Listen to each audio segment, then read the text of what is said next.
حقیقت یہ ہے کہ جو لوگ تم سے یہ واقعہ پوچھ رہے ہیں ان کے لیے یوسف اور ان کے بھائیوں کے حالات میں بڑی نشانیاں ہیں۔ یہ اس وقت کا واقعہ ہے جب یوسف کے ان سوتیلے بھائیوں نے آپس میں کہا تھا کہ یقینی طور پر ہمارے والد کو ہمارے مقابلے میں یوسف اور اس کے حقیقی بھائی بنیامین سے زیادہ محبت ہے، حالانکہ ہم ان کے لیے ایک مضبوط جتھا بنے ہوئے ہیں۔ ہمیں یقین ہے کہ ہمارے والد کسی کھلی غلط فہمی میں مبتلا ہیں۔ اب اس کا حل یہ ہے کہ یوسف کو قتل ہی کر ڈالو یا اسے کسی اور سرزمین میں پھینک آؤ تاکہ تمہارے والد کی ساری توجہ خالص تمہاری طرف ہو جائے، اور یہ سب کرنے کے بعد پھر توبہ کر کے نیک بن جاؤ۔ انہی میں سے ایک کہنے والے نے کہا، یوسف کو قتل تو نہ کرو، البتہ اگر تمہیں کچھ کرنا ہی ہے تو اسے کسی اندھے کنویں میں پھینک آؤ تاکہ کوئی قافلہ اسے اٹھا کر لے جائے۔ چنانچہ ان بھائیوں نے اپنے والد سے کہا کہ ابا، یہ آپ کو کیا ہو گیا ہے کہ آپ یوسف کے معاملے میں ہم پر اطمینان نہیں کرتے؟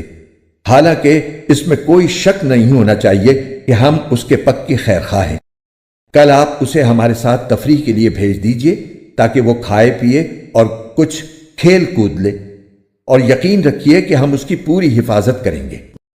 یعقوب نے کہا، تم اسے لے جاؤ گے تو مجھے اس کی جدائی کا غم ہوگا، اور مجھے یہ اندیشہ بھی ہے کہ کسی وقت جب تم اس کی طرف سے غافل ہو تو کوئی بھیڑیا اسے کھا جائے۔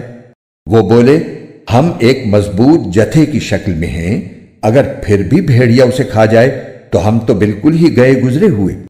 پھر ہوا یہ کہ جب وہ ان کو ساتھ لے گئے اور انہوں نے یہ طے کر ہی رکھا تھا کہ انہیں ایک اندھے کنویں میں ڈال دیں گے، چنانچہ ڈال بھی دیا، تو ہم نے یوسف پر وحی بھیجی کہ ایک وقت آئے گا جب تم ان سب کو جتلاؤ گے کہ انہوں نے یہ کام کیا تھا، اور اس وقت انہیں پتہ بھی نہ ہوگا کہ تم کون ہو۔ اور رات کو وہ سب اپنے باپ کے پاس روتے ہوئے پہنچ گئے۔ کہنے لگے، ابا جی، یقین جانیے ہم دوڑنے کا مقابلہ کرنے چلے گئے تھے اور ہم نے یوسف کو اپنے سامان کے پاس چھوڑ دیا تھا، اتنے میں ایک بھیڑیا اسے کھا گیا، اور آپ ہماری بات کا یقین نہیں کریں گے چاہے ہم کتنے ہی سچے ہوں۔ اور وہ یوسف کی قمیص پر جھوٹ موٹ کا خون بھی لگا کر لے آئے۔ ان کے والد نے کہا، حقیقت یہ نہیں ہے، بلکہ تمہارے دلوں نے اپنی طرف سے ایک بات بنا لی ہے۔ اب تو میرے لیے صبر ہی بہتر ہے، اور جو باتیں تم بنا رہے ہو ان پر اللہ ہی کی مدد درکار ہے۔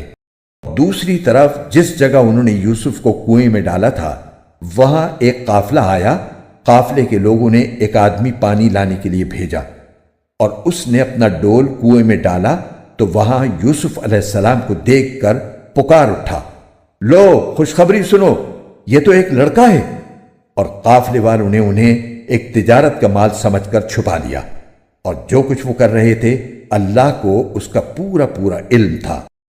اور پھر انہوں نے یوسف کو بہت کم قیمت میں بیچ دیا، جو گنتی کے چند درہموں کی شکل میں تھی، اور ان کو یوسف سے کوئی دلچسپی نہیں تھی۔